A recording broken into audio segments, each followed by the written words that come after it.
You're listening to Talk the Walk on AM 980 KKMS. You've heard plenty of sermons about the persecuted church. You've heard plenty of sermons about, those poor missionaries laboring over there. We really should pray for them. Well, instead of talking about them today, we are talking to one. His name is Peter Hammond. He is the founder of Frontline Fellowship. And I'll tell you, this guy, I was going to say at first, sir, you'd be great to have over for a dinner party, but you'd probably wreck everybody's appetite. This is really serious business that we're discussing here today. Am I correct? It's an interesting field, Africa. I mean, I didn't choose to go into difficult fields, but I wanted to share the gospel, and the opposition was there, but we couldn't let that stop us. All right, I'm looking at your newsletter. It's called Frontline Fellowship. By the way, sir, what is your web address? It's frontline.org.za. So Frontline, the word frontline.org.za. All right, and inside of this glossy newsletter is an individual who is saying, "I will be a black Hitler tenfold." Who is that man, and why did he say that? That is Robert Mugabe, the dictator for the last 23 years of Zimbabwe. Zimbabwe is what used to be Rhodesia. Rhodesia was a really peaceful, pro-Western country, allies of America in the First and Second World War and Korea and all this.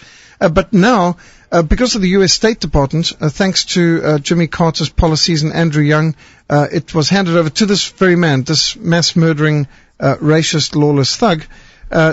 Robert Mugabe is the one who's been leading the invasion of white farms. All farms belonging to whites in Zimbabwe have been confiscated, looted, and destroyed. The farmers, in many cases, have been beaten and murdered. And the country's going through a national suicide. It's a state-sponsored terrorism. And this man, Robert Mugabe, has said all kinds of things against Jewish people. He hates the Jews. He hates the whites. Bush can go to hell, hates the Americans. I mean, no gratitude for the fact that America put him in his position as head of state there. All right, and before we took a break, you were talking about Rwanda and the genocide, 800,000 people systematically killed. Yes, mostly Christians. And my question is, why? See, here's what's going on in my mind, and I'm sorry if I'm off the mark on this. I apologize. I'm not trying to make a Rush Limbaugh-like remark. There's almost 1 million people being murdered, and a press that is typically very sensitive to ethnic issues, and there's nothing. I'm not hearing anything. Why is that? I've come to the conclusion that the bulk of the American media are anti-Christian. They've got an absolute blind... I mean, I can't think it's that they don't care about them being black people. I presume it's because they're black Christians that they don't care that they got killed. Because look at what America's done in its foreign policy. American soldiers have gone over to free Muslim Kuwait. American soldiers have gone to protect Muslim Bosnia. American soldiers have gone over to liberate Muslim Iraq. American soldiers went to Somalia to see that Muslim Somalia got food.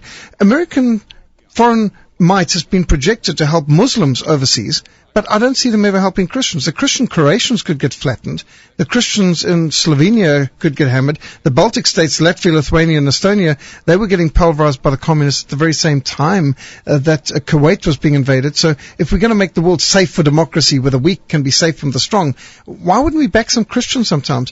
Christians in Sudan, 2 million killed in the last 45-year war where the Muslim Arab North is attacking the Christian black South. The Christian blacks in southern Sudan, are they not people? More Christians have died in Sudan in that war at the hands of the Muslim government than all the people who've died in Somalia, Bosnia, Iraq combined. But in fairness, let me try to defend the press for a moment, although I'm not sure that it's defendable. It seems to me, though, in America, we are far less globally aware in our reporting or in our knowledge period than almost anywhere else in the world. Is that a part of it? I'm afraid that is true. In fact, one Australian said to me, Americans think national news is what happened in California and international news what happened in Florida.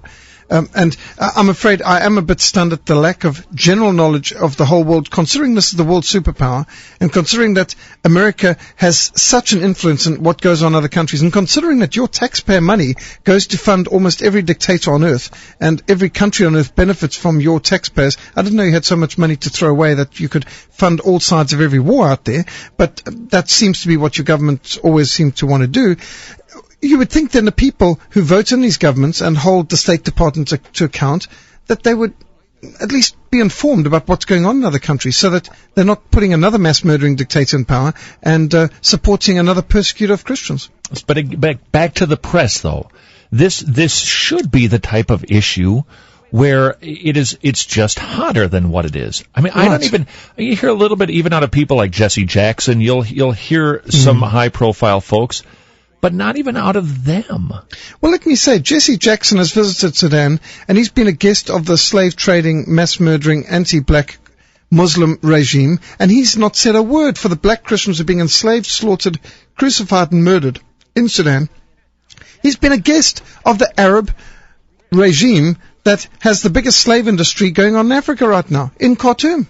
So what's Jesse Jackson and Louis Farrakhan worth if they say they're for black rights when they will not speak up for the blacks who are being slaughtered in Africa? I can only assume it's because they're black Christians, and black Christians don't matter, and they like the money that they get from the Muslims, maybe. Money. So money. So what is the deal? Is it that, is your media unaware? I can't believe they are blind, deaf, dumb, and stupid. Is it that they are prejudiced, they hate Christians? Is it that they're afraid of Muslims? Are they genuine journalists who are willing to, without fear or favor, give the facts? Or are they always trying to say, well, this is more politically correct, we'll take this line? That is not. Christians getting hammered, that's all right. Christians getting burned alive, that's acceptable. But we're not going to make that a news item, because I'm getting the impression that the news media in this country are either too cowardly or just plain anti-Christian. I think you nailed the 2 points. First, it is anti-Christian, and second, there is a fear of Islam, and perhaps rightly so.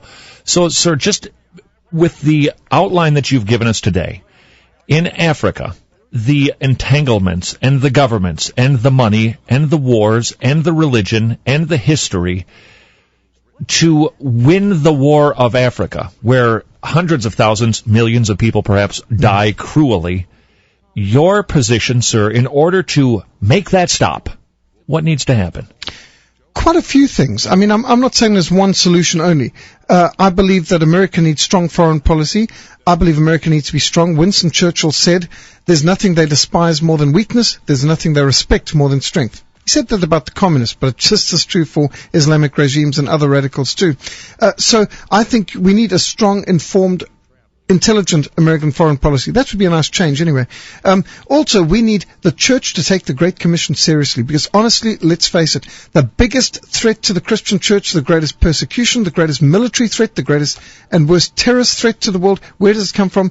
The least evangelized areas of the world, the Muslim Middle East. Now, you're quite right. It's dangerous, it's difficult, it's unpleasant, and mostly it's illegal to do missionary work in most of the Muslim Middle East. That is the result of the church leaving the bad job. Generally, in time management, I find, do the job you don't like to do first. It's out of the way, then you can focus on what you enjoy doing. And I think if the church is going to continue to ignore the Muslim Middle East, it's still going to be there, guys, when we wake up. And the trouble is, some of us won't be, because terrorism is going to affect all of us and a lot of our loved ones. We've got to find ways to fulfill the Great Commission of Muslim Middle East. Some can be done by radio and by post, and some can be done by sat TV, and some can, but you still need men on the ground. Wars aren't won only by air power. You've got to have infantry. You've got to have boots on the ground. And so we need to start thinking missionary strategy in the Muslim Middle East. Now, I've been working for 9 years in the Muslim Middle East doing missions. It is possible. It's dangerous, difficult, but it can be done. There's probably better ways of doing it in some areas. And I've been working in restricted access areas for 21 years. You can do it. My father-in-law's been working in restricted access areas, smuggling Bibles into communist countries in Eastern Europe for 50 years. So I know it's possible, and he's still alive.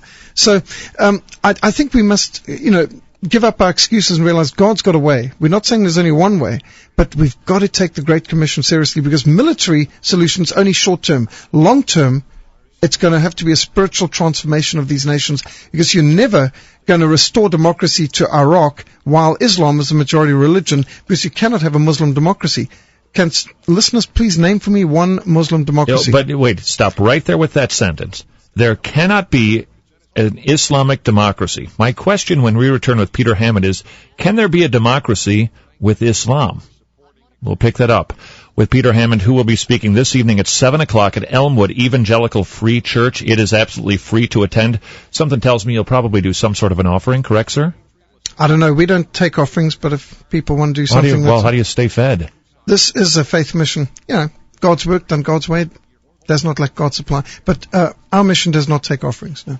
Oh, that attitude. We will be back with Peter Hammond, 7 o'clock, Elmwood E Free Church in Minneapolis. Back. Talk the Walk, AM 980, KKMS, more Spirited Talk Radio.